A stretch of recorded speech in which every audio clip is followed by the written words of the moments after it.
I don't know why in the hell I feel like singing Happy Birthday to you. Birthday. Happy. It's nobody's birthday, but that damn song is stuck in my head. That's crazy. Happy birthday to you. Happy birthday to you.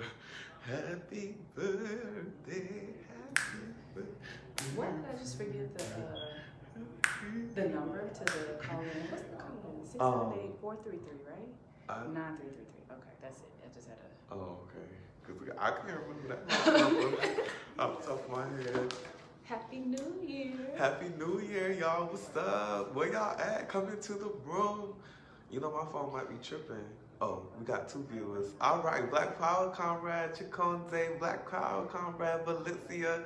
Y'all make sure y'all go ahead and share. Put hashtag shared in the comments when you have shared the live stream for the Revolutionary Book Trap. You know, it's again another day, another Sunday. We're going to bring you political education the right way. Make you say ho, ho, hey, hey.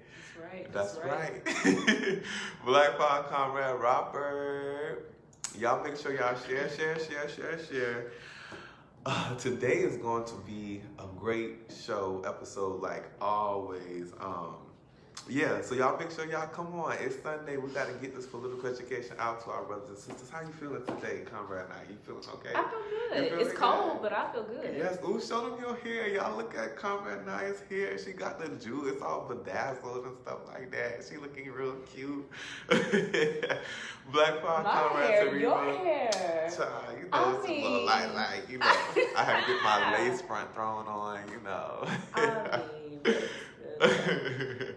Black Power Comrades, yes, y'all make sure y'all come on into the room. Please put hashtag shared in the comments when you have shared it. All right, so welcome to another episode of the Revolutionary Book Trap presented to you by Black Hammer. It's your boy, Chiefs Dia Nyah, and my girl, Chiefs Dia Nyah, what's up with you?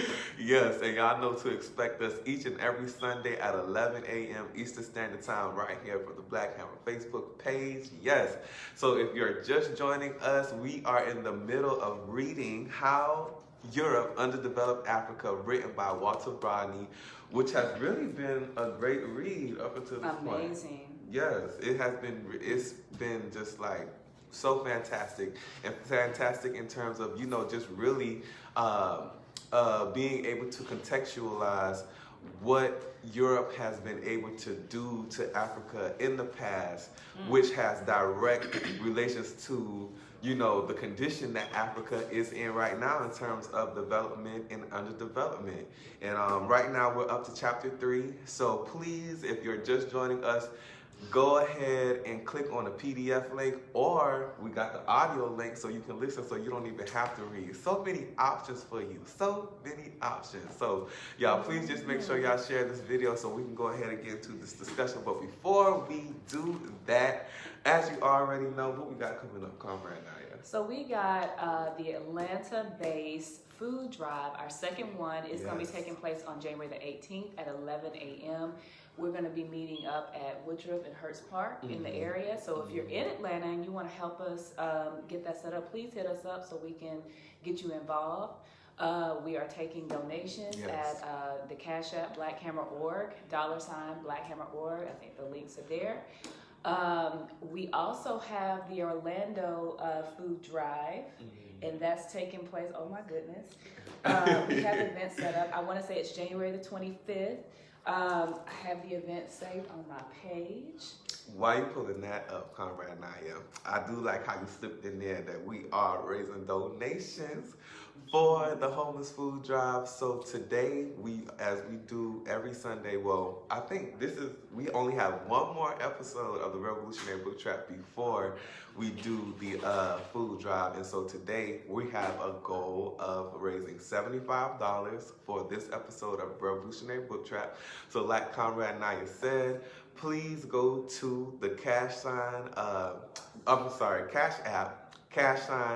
BlackHammer.org, you can donate through there. You can also go to blackhammer.org, donate. You can also go to gofundme.com/blackhammer.org to donate. So today we're going to raise $75. Yep. So you can do this two ways. You can donate immediately. Again, just go to any of the links provided, or you can make a pledge, meaning that you can tell us what amount you want to donate today and then provide a date that you can provide it, and then we will definitely follow up with you to get your donation in. Okay? Black power. Black power. And the Orlando clothes and hygiene drive is going to be Saturday, January 25th at 1 p.m. Eastern Standard Time at Pine Hills, Orlando. Yes. So, and they are taking donations at $BH Florida. So you can send your donations to that particular fundraiser there. Black power. Also want to give a special shout out to all of the comrades in the Atlanta unit. We had a very great outreach session yesterday. We were able to visit some of the local grocery stores here within the city and make some meaningful connections. So we'll be following up with them during this week to get, to get donations in for the food drive as well too. So yeah, please go ahead and put your pledges in, or go ahead and put the amount that you want to donate in, so we can go ahead and reach our goal of $75 today. You think you can do it, Carmen? I know we can do it, because we bad. We bad.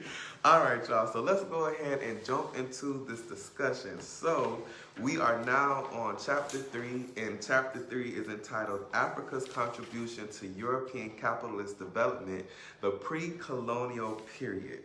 And so he starts this chapter out with some quotes, and I just want to read one really quickly.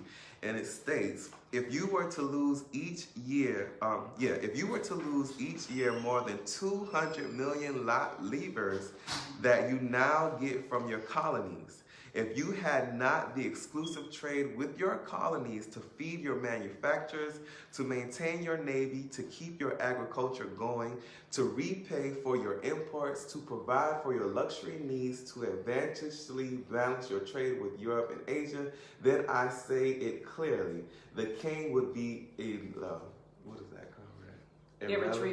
irretrievably lost. And this statement comes from Bishop Murray of France.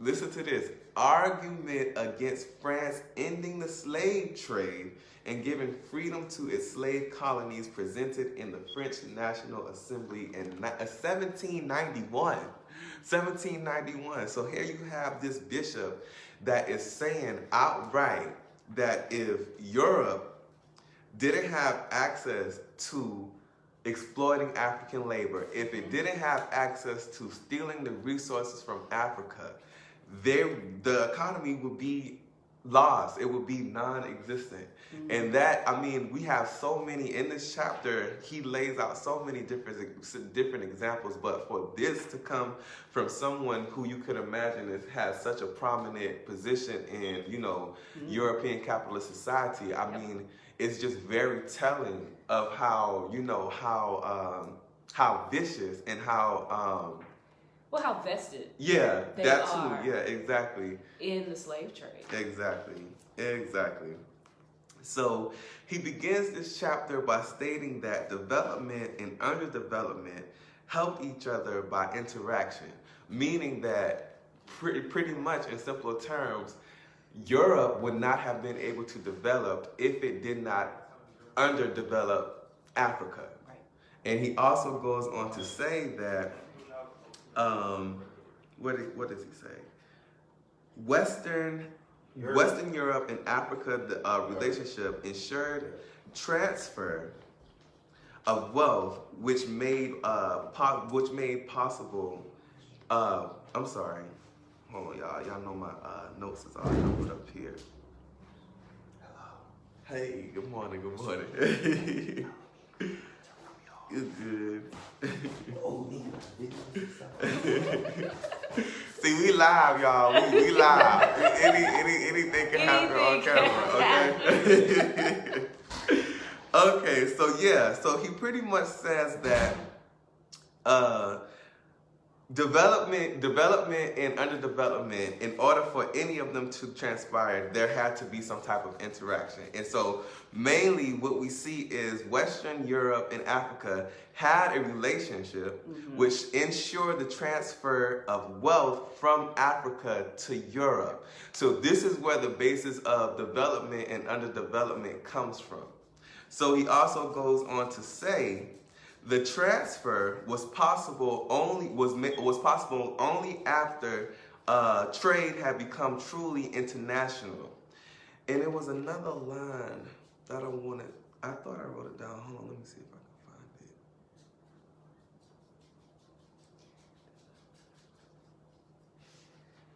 Oh my gosh, why don't I? It's not this one, is it? The developed and underdeveloped parts of the present capitalist section of the world have been in continuous contact for 4.5 centuries.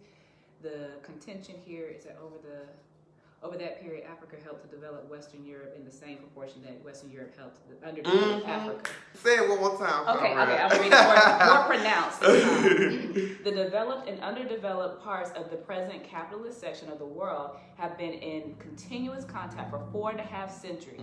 The contention here is that over the period, Africa helped to develop Western Europe in the same proportion as Western Europe helped to underdevelop Africa. So by keeping Africa in its undeveloped state so that it could extract wealth from it, is the same benefit as Africa basically sending out the wealth that it had. So its dependence, its underdevelopment basically meant the overdevelopment or advanced development of Europe. Exactly. So another major part of this chapter is about the world trade system. And Brother Rodney extensively goes into laying out how this came to be. And one example he gives is that what was called international trade was nothing but the extension overseas of European interests. The strategy behind international trade and the production that supported it was firmly in European hands, and specifically in the hands of seagoing nations from the North Sea to the Mediterranean. And what's so well, I'm gonna get into that later. So we are already able to establish that international trade is in the hands of Europeans in Europe. So at this same time, Africans aren't aware of the tricontinental links of Africa, Europe, and the Americas. So even with Europe conducting, trade with Africa, Africans at this point aren't aware that Europe is already trading with Africa, they're trading in Europe, and they're also trading in the Americas. And what makes this contradiction so steep is the fact that Europe had a monopoly of knowledge about the international exchange system. They set the laws. They set everything in place. And then not to mention, they dirty asses was already on the sea, going to different places and basically killing off, people. Exactly. And so he provides some examples behind this, and I'm gonna read some. So he says Africans had little clue as to the tricontinental links between Africa, Europe, and the Americas. Europe had a monopoly of knowledge about the international exchange system, seen as a whole. For Western Europe was the only sector capable of viewing the system as a whole. Yep. So you can't speak to anything else without being able to acknowledge that, because that forms the basis of international trade. So he says, Europeans used the superiority of their ships and cannon to gain control of the world's waterways, starting with the Western Mediterranean and the Atlantic coast of North Africa. From 1415, when the Portuguese captured Ceuta near Gibraltar, I think. Yeah. They maintained the offensive against the Maghreb. Within the next 60 years, they seized ports such as Arzila, El Carces, Sekir and Tangier and fortified them. For the second half of the 15th century, the Portuguese controlled the Atlantic coast of Morocco and used its economic and strategic advantages to prepare for further navigations, which eventually carried their ships around to the Cape of Flood Hope in 1495. So all of this time from 1415 to 1495, Europeans were able to fortify their naval base, I guess you could say, or like their vessels and things of that nature. Yep. So this is how, Europeans were able to become so prominent in terms of the international, trade system. So, okay, we already have that knowledge right there. So, this is why I wanted to raise this point right quick, because, right now, I want y'all to please go over to the Black Hammer Instagram page. And shout out to Comrade Ghazi, who has just been, on fire with these media posts. And like, as you can see, but the Black Hammer's Instagram is pretty much becoming the revolutionary shade room. And like, if the analysis is simple, but it's simple in the fact that it's easier for us to consume. Yes. Meaning that it's not laden down with all of these, astronomical terms and all that other type of bullshit. But please go and check it out. So, I believe Ghazi, there was a post around, it was a post that came from, it was about, what's his name? The man who's running for president right now. Biden. Making a statement about something about being the European identity in, something of that nature. Yeah. So I made the comment that you have this white nationalist pig that is bragging about the European identity as if it's some type of award, like that's something that you should be proud of. Yeah. When the European identity has been consolidated in the field of colonial, I'm gonna say exactly what I said. The European identity has been consolidated in piss, shit, and colonialism, and that cannot be disputed. So here it is, you have this white, liberal, so-called Marxist person or whatever come in to make some comment to the nature that first he accused me of trying to tie the entire white race to capitalism, and that basically what he was trying to do was separate the advent of capitalism from the consolidation of the European identity. How can you do that? It's not even possible, and I'm gonna tell you why. This is I can go back and forth and say what I say, but we're materialists, so we believe in presenting the facts and the receipts. Mm-hmm. And so Brother Walter lays out clearly, from the beginning, Europe assumed the power to make decisions within the international trading system. An excellent illustration of this is the fact that the so-called international law, which governed the conduct of nations on the high seas, was nothing else but European law. And then he also goes on to say, I'm gonna just stop right there, because listen, it's some more tea that I can say to back up my motherfucking point. But even with that statement right there, and then you have to go, let me tell you something. Oh my God, if there was a whole when you understand how the whole concept of Europe and the whole identity of the European identity came into existence. First of all, you have to understand, before there was Europe, there was nothing but different warring tribes that you had living in the areas of now what you call Europe. So as so-called Europeans are transitioning from feudalism into capitalism, you have to think about the interaction between these two, all of these different warring sects that are warring against each other. How were they able to come together to go ahead and, put out these strategies about we're going to sell this place, we're going to go and do all of that other type of shit like that? There had to be the consolidation of a identity. So if they could identify themselves as European, therefore they can go ahead and force their ideologies, essentially the whole system of capitalism upon the rest of the world.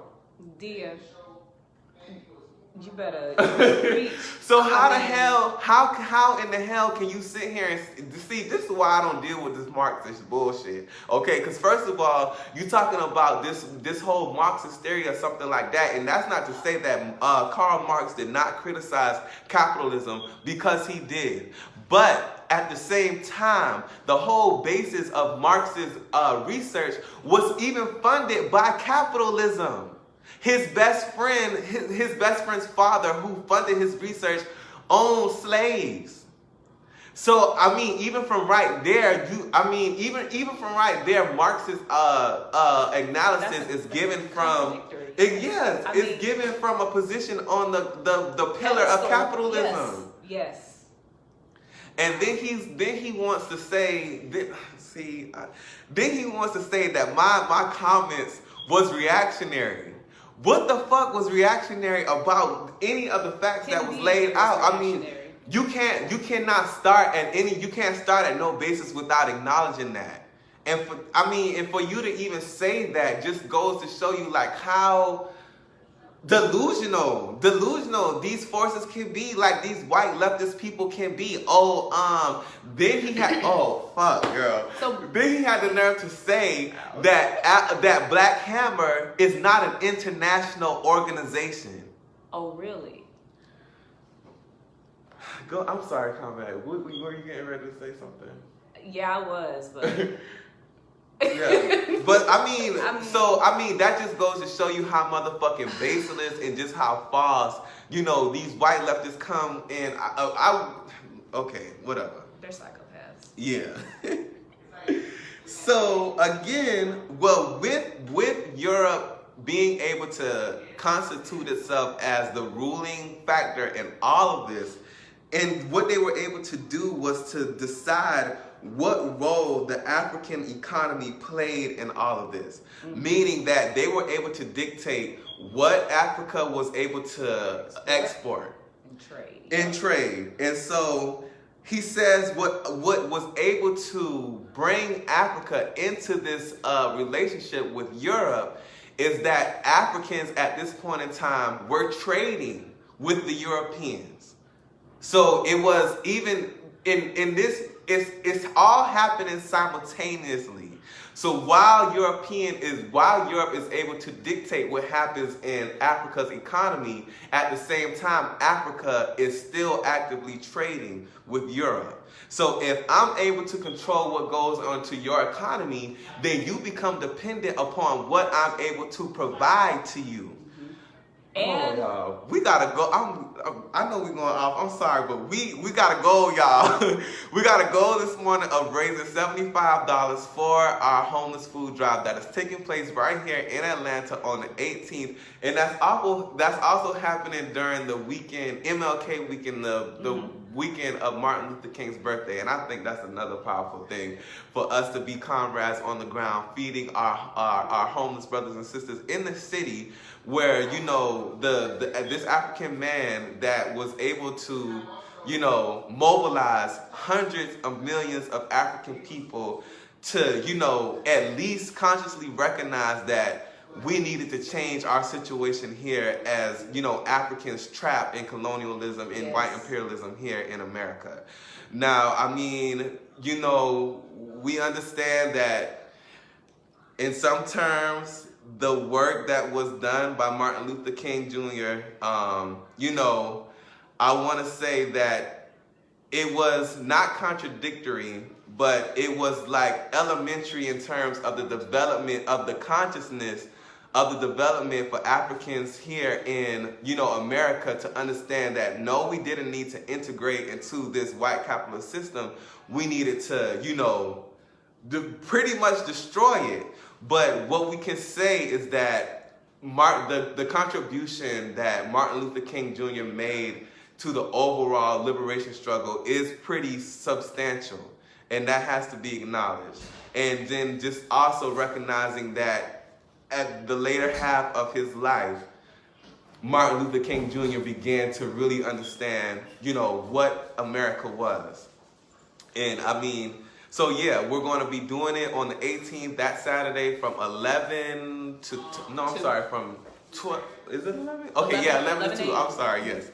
So please, go ahead, put your pledges in the comments, just let us know how much you can donate, when you plan on donating it, or just go directly to Cash App, $BlackHammerOrg, or you can go to blackhammerorg.com, or you can go to gofundme.com/blackhammerorg.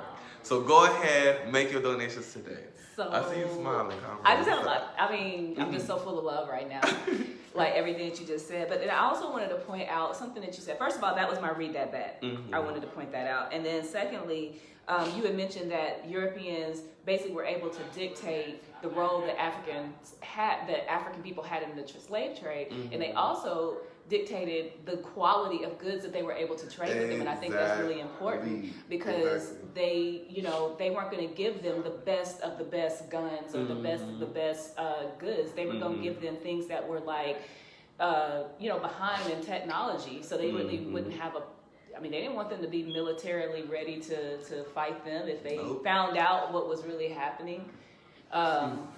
So I think that was really important. And then just to go on, where he talks about how Africans did not participate in its making, talking about the international law of trade.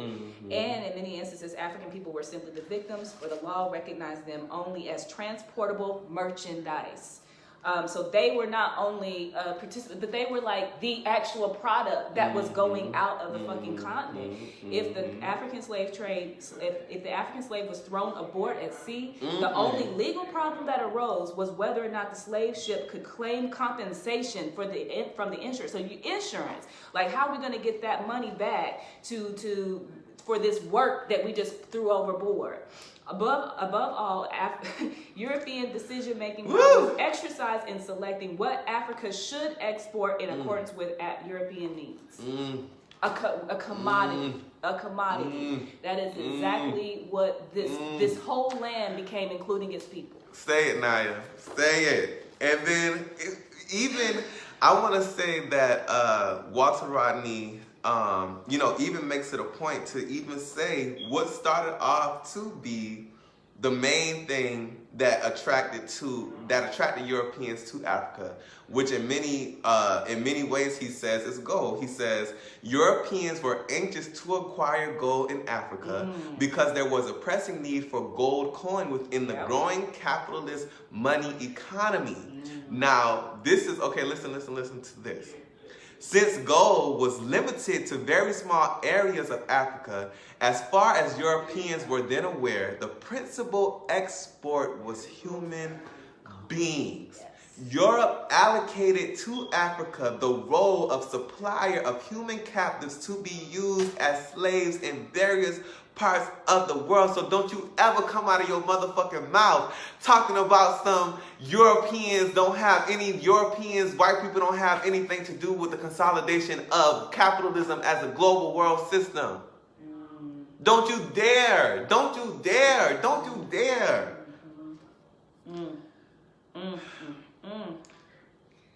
So after that, he goes into when Europeans reached the Americas, and he says that what they recognized in America was the potential for gold and silver and tropical produce. But the potential could not be made a reality without adequate labor supplies. So this, in turn, now he goes into how pretty much America was consolidated, how America came into being, which we already know, and we don't unite with that false ass narrative of Christopher Columbus discovering America and how he met with the Indians and they taught him how to grow corn and all of this other fairy tale fictional bullshit. So now we're going to get to the true nitty-gritty, to the truth. And he says, the indigenous Indian population could not withstand new European, and see, girl, the first thing he says is not even weaponry. He's not saying how the Europeans were able to come and attack them. Tell him what he's saying, comrade. He said they were dirty. He said that he said their asses were dirty. He said new European diseases such as smallpox nor could they bear the organized toil of slave plantations, slave mines, and having barely emerged from the hunting stage. But the first thing out of their mouth was new European diseases. This is how Europe was able to infiltrate the Americas.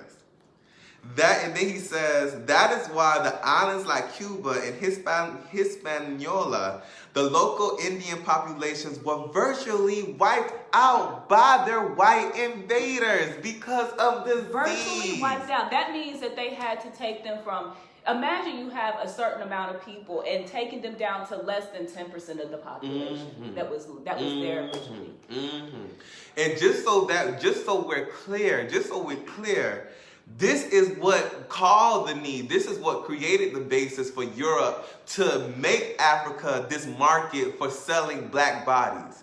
Because they went to the Americas, pretty much wiped out the indigenous population, and because also European at this time was a very small population, right. So they themselves could not carry out the labor that they needed to bring the full potential to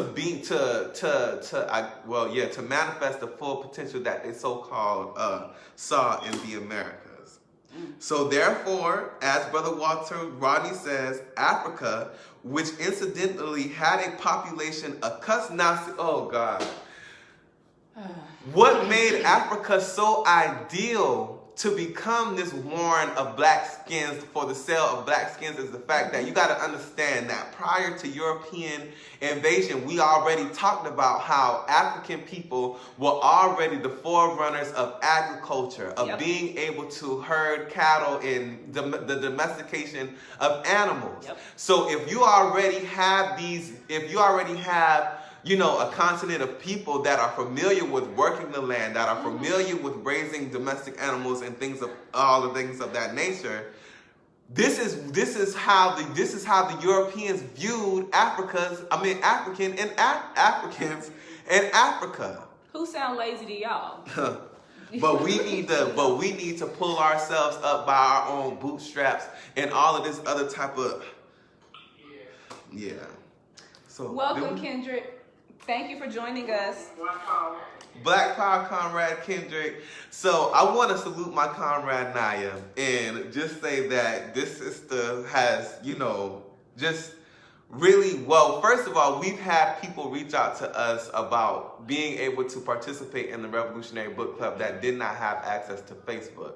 So we are now utilizing our call-in number for, our African brothers and sisters, again, who don't have access to Facebook, to call in and participate in this discussion.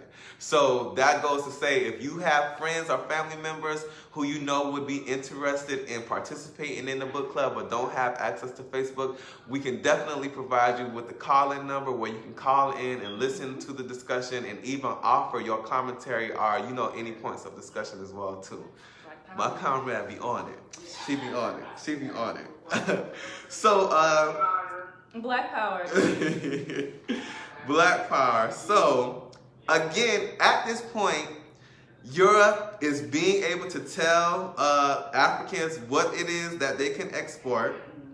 And then Comrade Walter goes on to say that it would be a mistake, because what is pretty much generally believed, by white people and by some black people, is that when the Europeans came to Africa, that they overwhelmed us with weaponry and things of that nature, that they came with their guns and all of this other kind of stuff like that. But that's not true. That is not true. we spoke to the point earlier that Africans at this point in time were engaging with trade, engaging in trade with Europeans who were coming to Africa. So at this same time, you have to understand that African societies are in this transitional period from communalism to feudalism.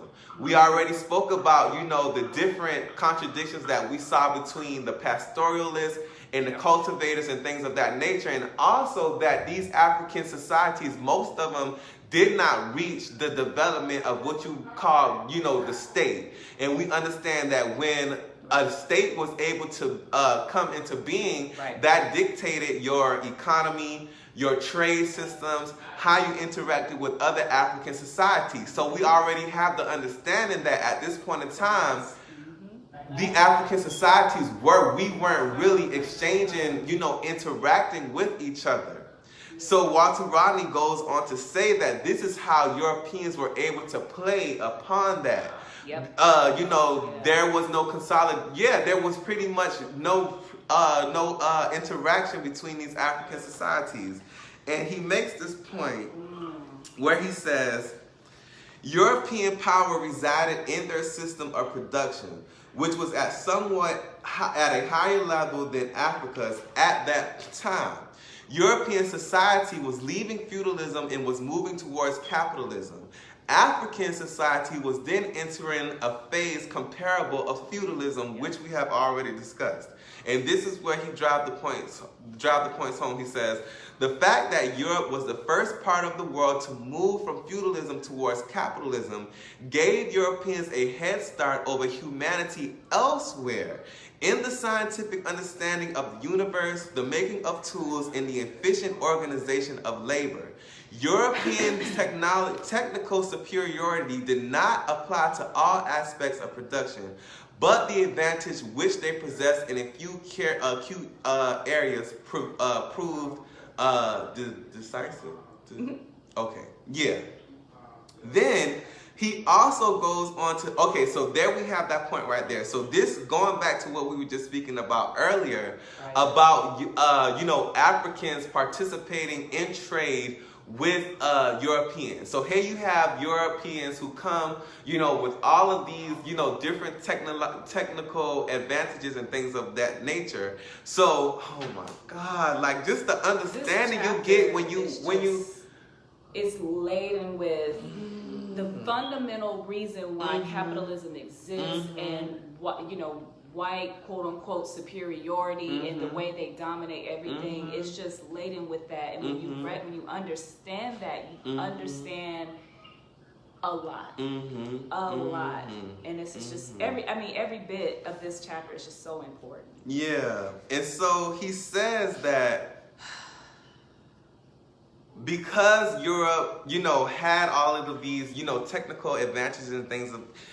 So as you understand, as these African societies are transitioning into these elementary phases of feudalism, you have to understand that comes with class stratification. And class stratification comes with the producing of the ruling class in that society. So now you have the African monarchies, the kings and things of that, the African kings and things of that nature. So with class stratification and, the creating of the ruling class, you have to understand that ruling class now has an interest. And that interest lies in the development of the economy for that specific, and we can even say in terms, just for specifics, in terms of that specific African society. So if you have a king, an African king that is vested into the European trading economy, understand what I'm saying? This is going to create the basis for Europeans to say, hey, if you want my European trade goods, you're going to have to give me your people. So I can make this labor happen. And you can't underestimate that. And then just the fact that it's this perceived notion that it was the majority of these African societies that were doing such a thing. which was completely not true. Because also what he says in here that, let's see. Okay, here it is. I'm a receipts type of girl, okay? So let me read my receipts. African rulers found European goods sufficiently desirable to hand over captives which they had taken in warfare. So even that says that these African rulers were not out here actively rounding up African people to sell to sell to Europeans.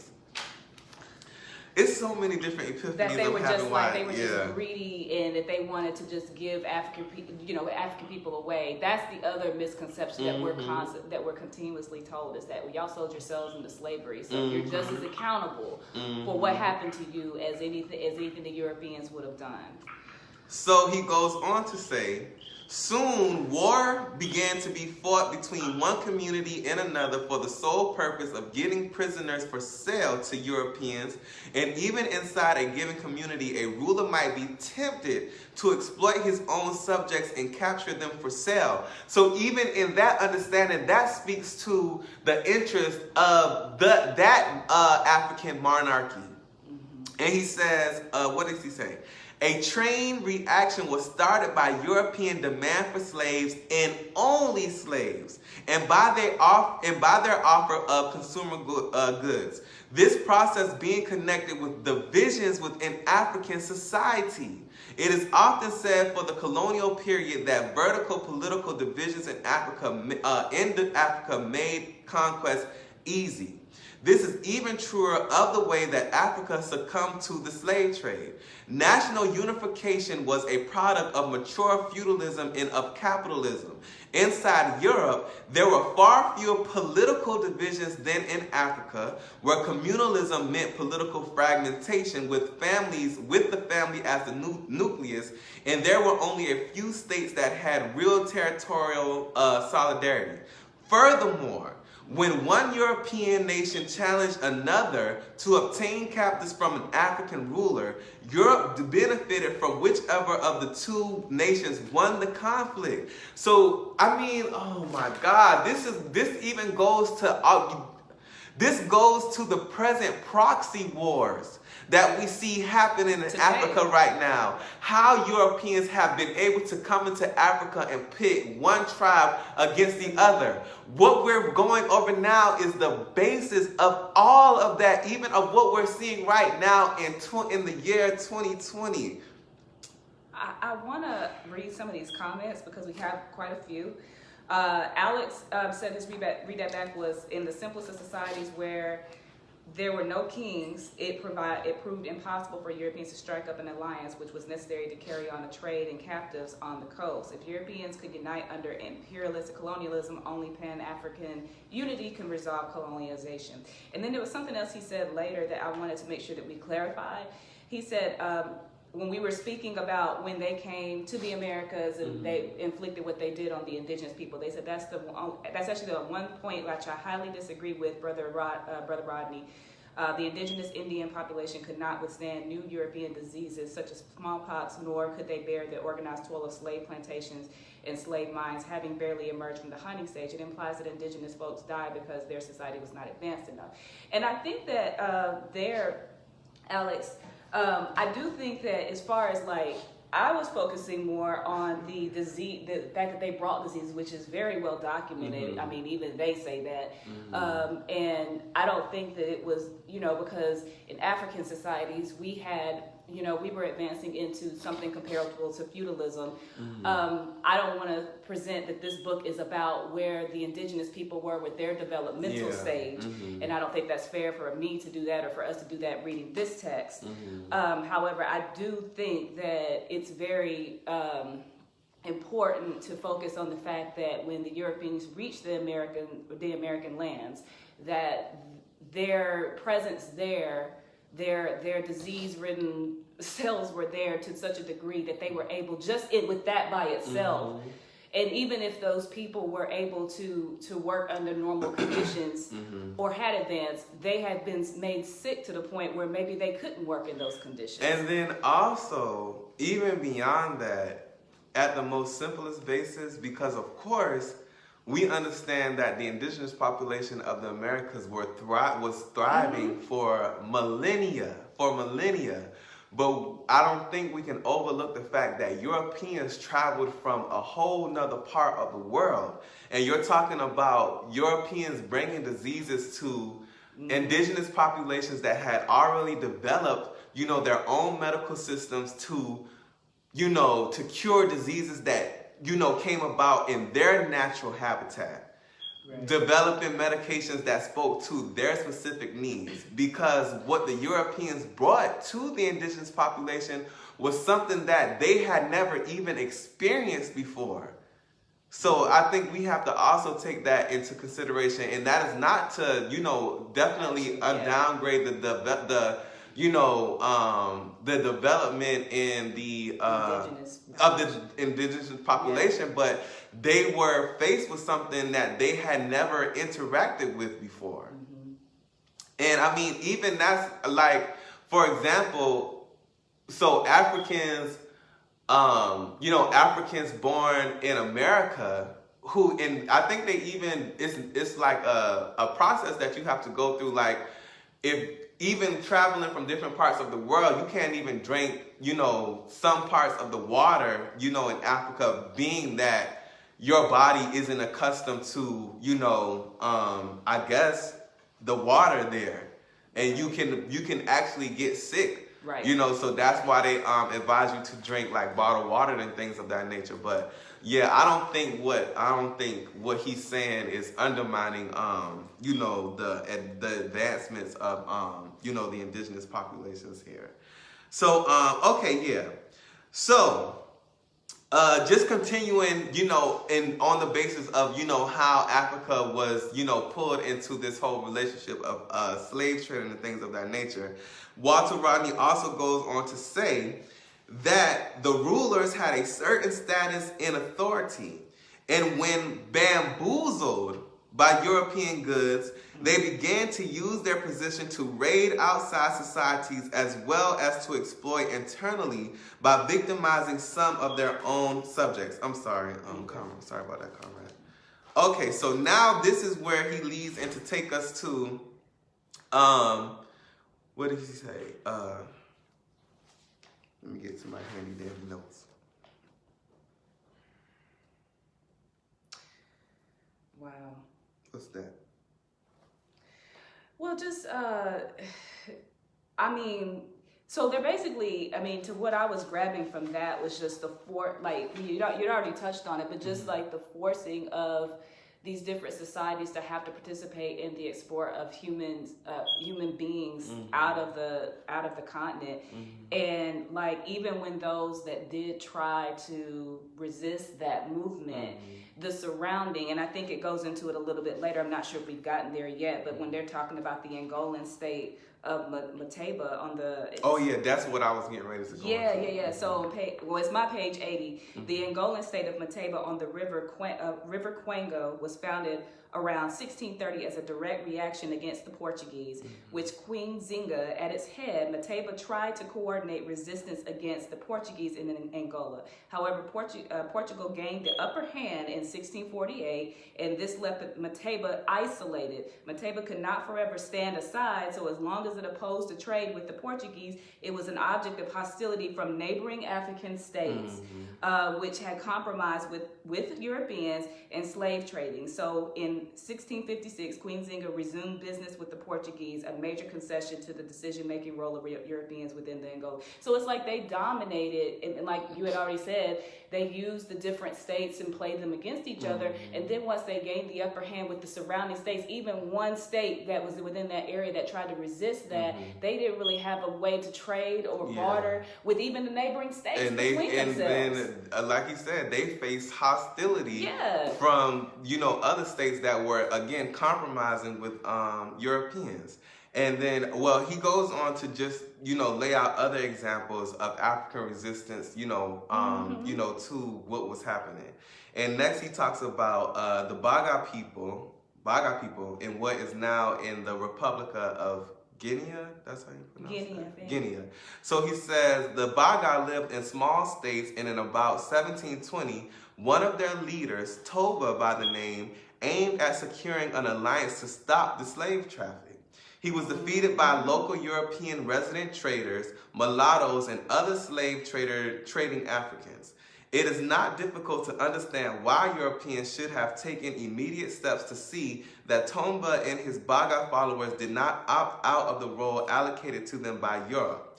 A parallel which presents itself in the manner in which Europeans got together to wage the Opium War against China in the 19th century to ensure the Western capitalists would make profit while the Chinese were turned into dope addicts. And another prominent African that he speaks of that opposed the European slave trade was Dahomey. I think that's it. Yeah. So he says, in the 1720s, Dahomey opposed European slave traders and were deprived of European imports, some of which had become necessary at the time. Agaja Trudeau, Dahomey's greatest king, appreciated the European demand for slaves in the pursuit of slaving in around Dahomey was in conflict with Dahomey's development. Between 1724 and 1726, he looted and burned European forts and slave camps, and he reduced the trade from the slave coast to a mere trickle by blocking the paths leading to sources of supply in the interior. European slave traders were very bitter, and they tried to sponsor some African collaborators against Agaja Trudeau. So even back then you had some sellouts. They failed to unseat him or to crush the Dahomean state, but in turn, Agaja failed to persuade them to develop new lines of economic activity such as local plantation agriculture, and being anxious to acquire firearms and cowries through the Europeans, he had to agree to the resumption of slave trading in 1730. So just like we said in the beginning of this whole discussion, Europe had already been able to dictate what was going on in the African economy. So if Africans weren't able to create their own weapons and trade amongst each other, then you had to depend on the Europeans who were bringing in the muskets, the cannons, and all kind of stuff like that. And also, because Africa was in this underdeveloped state, they had no they had no real pushback. Because again, everything that was in the African economy was being exported to Europe. Yep. So as all of this is happening, and then again, all of these African societies are going through this transitional period. So there isn't time to, establish pretty much manufacturing your own goods, your own consumer goods that you need within the continent. So now you have to depend on Europeans who tell you that if you don't trade your people for the necessities, then pretty much your survival is you won't be able to survive. Not to mention, they're there dictating even the relationships that are able to be formed between African states or tribes or whatnot. So if they don't want, just like today, just take for example, one of the first things they'll tell you is you guys don't have anything in common with continental Africans. They can't stand you. How much of a threat would it be if we actually formed alliances? But they know that that's an issue. They know that there would be an issue with us all, Africans all over the diaspora, wherever Africans are, if we were to actually form an alliance. True internationalism, and actually, was like, yeah, no, enough of y'all. We're gonna come together and do this. So they used that as a weapon to keep trade between states and things like that. It made them totally dependent on Europeans for that. And like continuing on in the chapter, Walter Rodney brings up the point that, you know, these bourgeois capitalist scholars or whatever, you know, the white thinking intellectuals who are able to produce these different ideologies that, you know, are adopted by, white imperialism, pretty much that goes to only solidify their, how do you say, like, not necessarily belief, but, you know, just to reaffirm that what they're doing is, you know, pretty much right. And he goes on to say that they try to put out this narrative that pretty much what we saw in the development in Europe was entrepreneurial. That these Europeans were nothing but entrepreneurs, and that is how they pretty much. And we should seek to be like them. Yeah. So after he makes that point, and this is why this information is very extensive, and I just really want to encourage all of our trappers, #trappers, our trappers, that you have to you really have to dwell into this. And so this is how Brother Walter Rodney is able to dispel this whole narrative. And people, you know, like Europeans, you know, white people today want to tell us to forget slavery, to forget the past, and all of these different things like that, when what happened in the past is directly a result of what we know as human society to be today. Like how all of these things, how all of these different institutions have come into being today. So there is no way for you to forget what happened in the past, because it has direct ties to what is happening now in the future. And this is how Comrade Rodney is able to lay this out. So he says, Central and South American gold and silver, mined by Africans, played a crucial role in meeting the need for coin in the expanding capitalist money economy of Western Europe, while African gold helped the Portuguese finance further navigations around the Cape of Good Hope and into Asia from the 15th century on. African gold was also the main source of the mintage of Dutch gold coin in the 17th centuries, helping Amsterdam become the financial capital of Europe in that period. And in further, it was no coincidence that when the English struck a new gold coin in 1663, they called it Guinea. The Encyclopedia Britannica explains that the Guinea was a gold coin at one time current in the United Kingdom. It was first coined in 1663 in the reigns of Charles II from gold imported from the Guinea coast of West Africa by a company of merchants trading under the charter of the British Crown. Hence the name. I ain't even done yet. We're not even done yet. Throughout the 17th and 18th centuries and most of the 19th century, the exploitation of Africa and African labor continued to be a source for the accumulation of capital to be reinvested into Western Europe.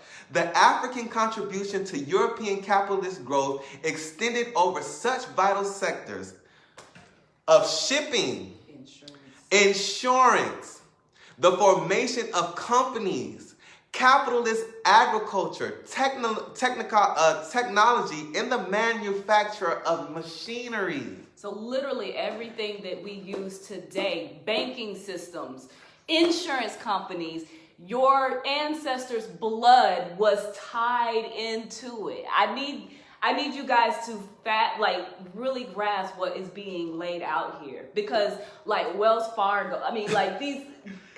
Has anybody have you heard of the Barclays Bank? Has anybody heard of the Barclays Bank? And so we have this example. Extending examples are provided in the persons of David and Alexander Barclay, who were engaging in the slave trade in 1756 and later used the loot to set up Barclay's Bank. There was a similar progression in the case of Lloyd's, from being a small London coffee house to being one of the world's greatest banking and insurances houses, after dipping into profits from slave trade and slavery. Then there was James Watts, expressing internal gratitude to the West Indian slave owners who directly financed his factious steam engine and took it from the drawing board to the factory. Even the production of chocolate today, that's African slave labor. African child slave labor, to be exact.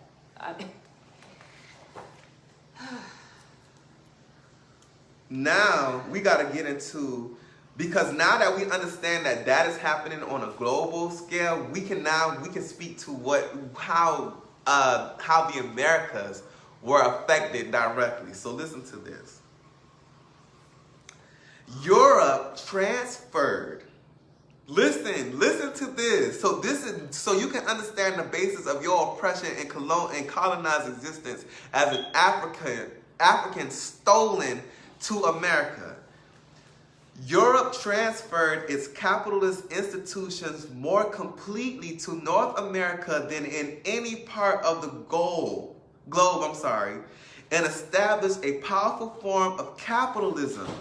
After eliminating the indigenous inhabitants and exploiting the labor of millions of Africans. Like other parts of the New World, the American colonies of the British Crown were used as a means of accumulating primary capital for re-export to Europe. But the northern colonies also had direct access to benefits from slavery in the American South and in the British and French West Indies. As in Europe, the profits made from slavery and slave trade went firstly to commercial ports in industrial areas, which meant mainly the northeastern seaboard district known as New England and the state of New York. Go ahead, Carmen. No. Okay. Let's just right. Let's just. American economic development up to mid-19th century rested squarely on foreign commerce, of which slavery was at the pivot.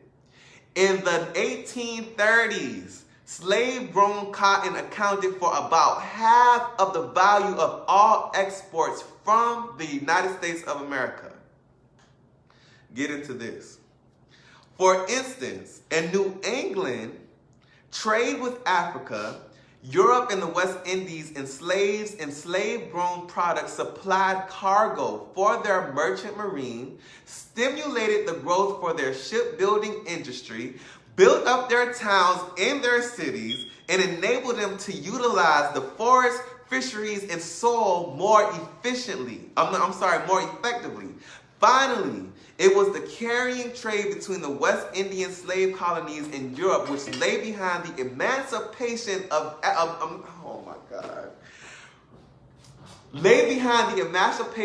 American colonies from British rule, and it was no accident that the struggle for American independence started in the leading New England town of Boston.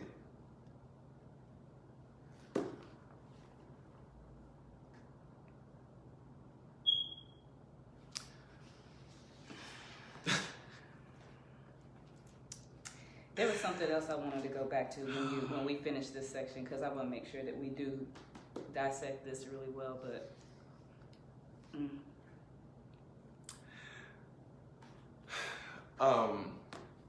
Dang, we already went over, but this is the last point that I at least want to make, Comrade Nyah. I'm not sure if you have any more commentary.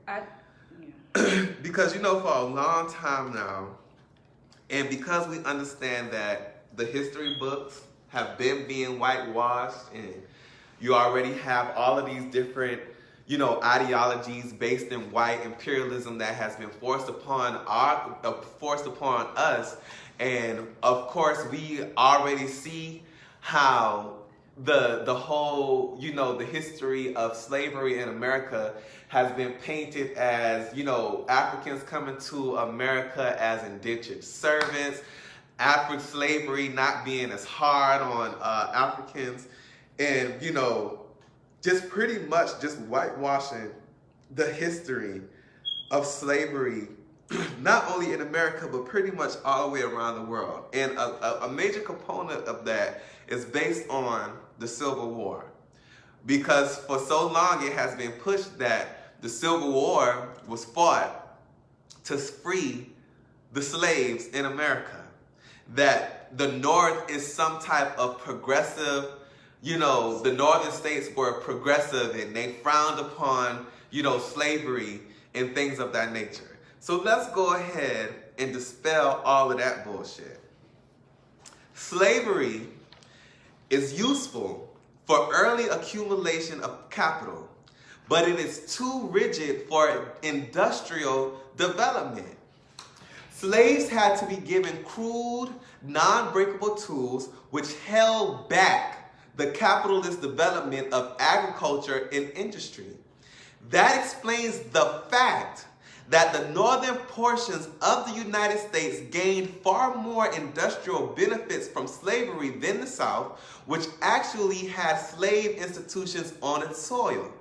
And ultimately, the stage was reached in the American Civil War when the northern capitalists fought to end slavery within the boundaries of the United States so that the country as a whole could advance to a higher level of capitalism. So, Dia, are you reading that the freedom of chattel slaves in America had nothing to do with the humanitarianism aspect of it, but more so just for the benefit of capitalism in America? Is that what you're saying?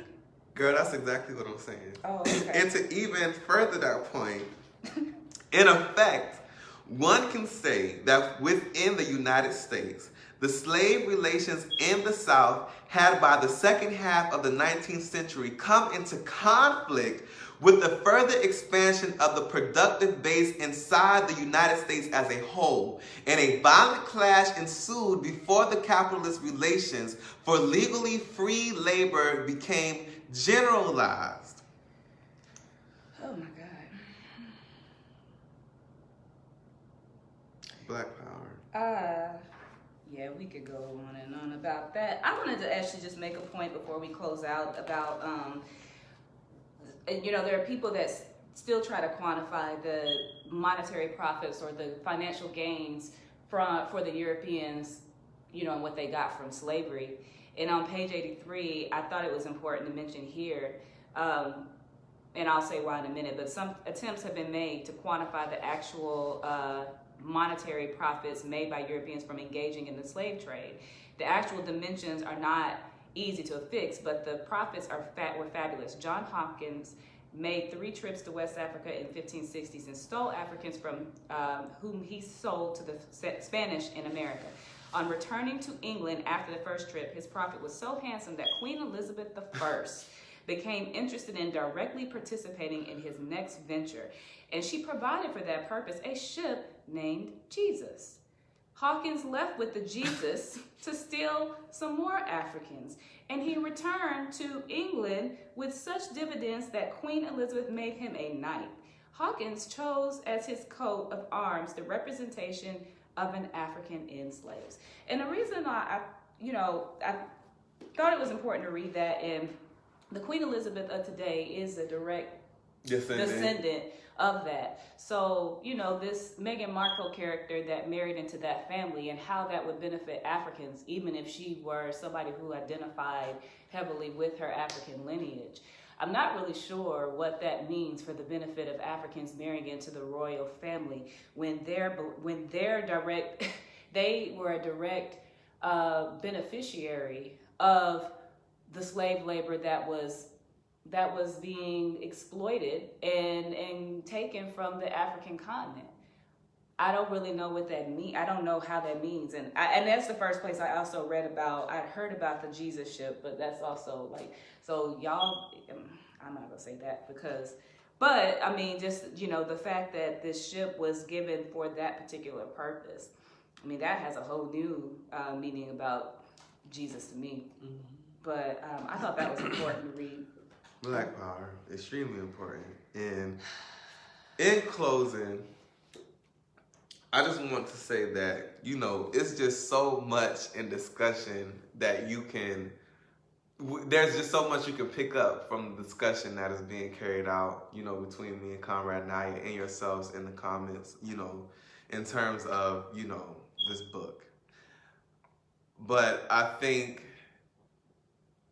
what has to be understood and encouraged is that we really take the time to read, because I mean there's just so many other points that could be made, you know, within this chapter that me and Comrade Nyah, you know, didn't go into. And at some point, you know, we understand that we're providing political education, but another part of political education is being able to read and conduct the research on your own terms. And I say that to say, request the PDF, request the audiobook, so you can really get into this material. Because again, what Rodney just laid out in this chapter just pretty much contextualized the whole basis of how not only Africa came into this relationship with Europe, but how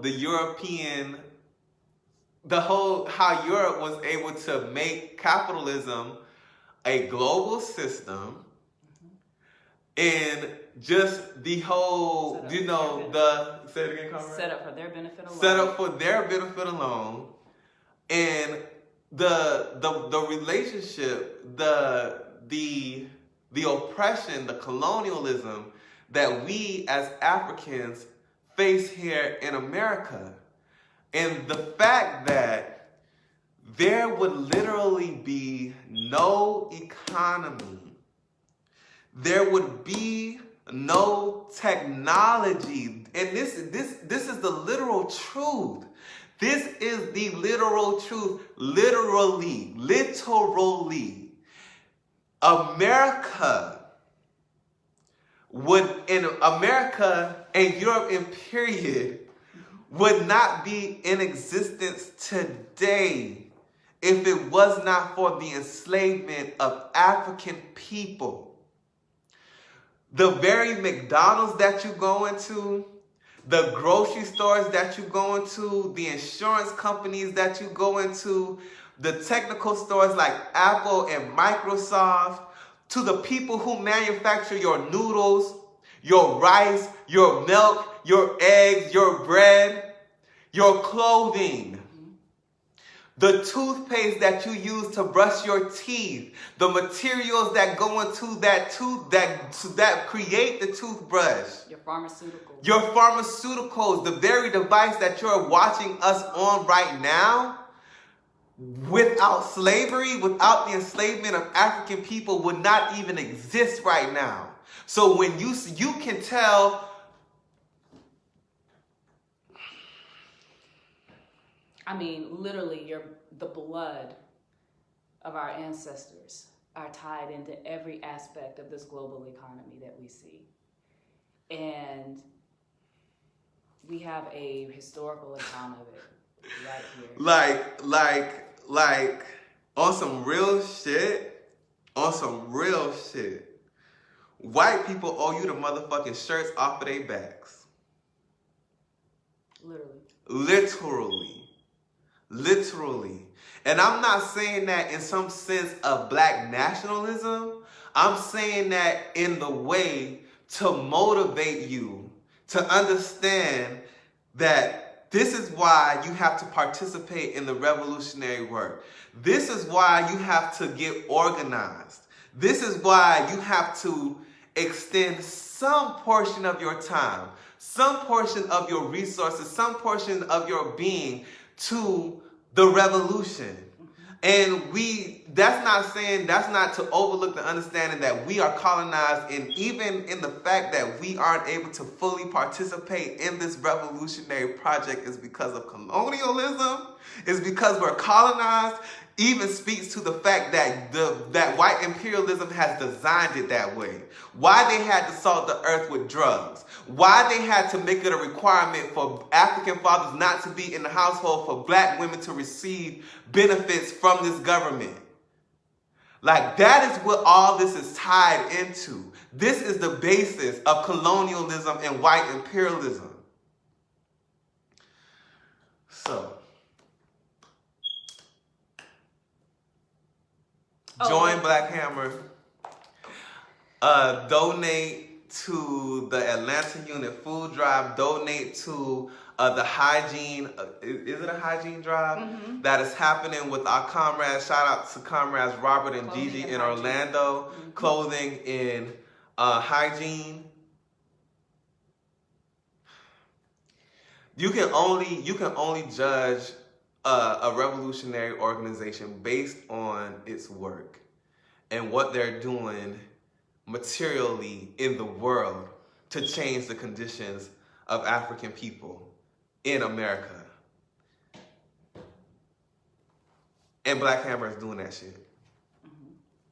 We are actively doing that shit. So go on to the Black Hammer website, read our mission statement, our points of unity, read our articles, and get involved. Donate. Become a sustaining member. Donate on a monthly basis to keep the organization afloat. Start or join a chapter wherever you are. I mean, your literal freedom depends on it. And yeah, I mean, what we're seeing, now, this whole conversation about World War III, and a lot of us don't even understand that what's happening in Iran has been going on for years. Like, for years. And the white imperialism has been able to just keep, the masses of our people so shielded and guided, and then just openly and blatantly just to mislead not only the African, colonized masses in America, but even white people themselves don't even understand the extent of what America has been doing in the Middle East. But that's a conversation for another time. Yeah, I mean, our next assignment, chapter 4 is pretty lengthy, so we're going to read into chapter 4 to the subheading, the interlacustrine states. In my book, the whole chapter is about 50 pages. So we're going to split it up. We're going to split it into two, and we're going to get to that section by the next time we come together next. And in my book, it's from page 106 up to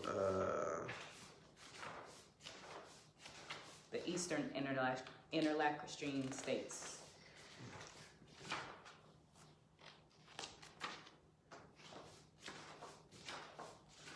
Ooh, I probably passed it. Okay, no, I didn't. It's from 107 to 143. Okay, and then mine is from 95 to 122. Yeah. So it's extensive. That's why it's important that you get your PDF, that you get your audiobook, so you are able to participate fully in the discussion. We thank y'all for being on with us today. We look forward to being on next Sunday. Just make sure you go to Cash App, Cash Shine, BlackHammer.org, donate to the Atlanta Unit Food Drive, go to GoFundMe.com/BlackHammer.org, or just go to BlackHammer.org and make your donation. Black Power. Black Power, Kendrick.